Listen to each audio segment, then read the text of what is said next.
एक बटेंगे तो कटेंगे की पडेंगे तो बडेंगे?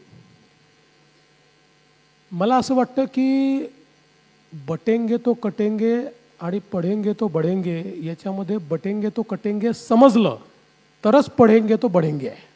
ते समजलं नाही तर नाहीच आहे. कारण बटेंगे तो कटेंगेचा अर्थ काय? समाज एकसंघ राहायला पाहिजे. समाज एकत्रित राहिला तर विकास आहे. समाज एकत्रित राहिला ना तर विकास नाही. त्यामुळे समाज एकत्रित राहिला तर विकास होईल. विकास झाला तर शिकलो तर मोठे होऊ. तुमचं कम्फर्ट लेवल सगळ्यात जास्त कुणाबरोबर आहे? नरेंद्र मोदी साहेबांच्या बरोबर आहे का अमित शहांच्या बरोबर आहे? ते दोघंही फार मोठे आहेत. माझं कम्फर्ट लेवल तुमच्यासोबत जास्ती आहे.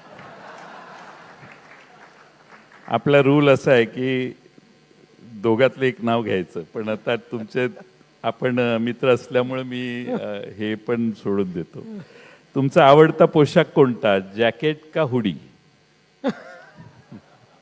माझा आवडता पोशाख जॅकेटच आहे.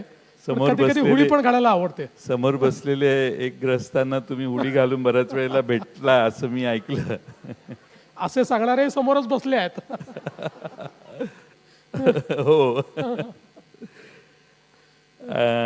सर्वात जवळचं कोण दोन उपमुख्यमंत्र्यांपैकी, अजित पवार का एकनाथ शिंदे?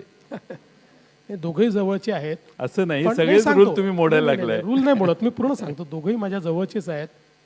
शिंदे साहेब पहिलेपासून आमच्या विचाराचे असल्यामुळे आमची दोस्ती आधी झाली. अजितदादांची दोस्ती नंतर झाली. बाकी दोघेही जवळचेच आहेत. नागपूर की मुंबई? याला उत्तर देतो, नागपूर. आपला आवडता गायक आणि गायिका कोण? बायको समोर असे प्रश्न विचारता मला. गायक तर मी सांगू शकतो की माझा आवडता ठीक गायक आहे, हा प्रश्न आवडते राखून गायक किशोर ठेवतो. कुमार आणि आवडती गायिका नाही, नकाच सांगू मला. मी माझ्या बायकोचं नाव घेऊ नको. घ्या घ्या घ्या.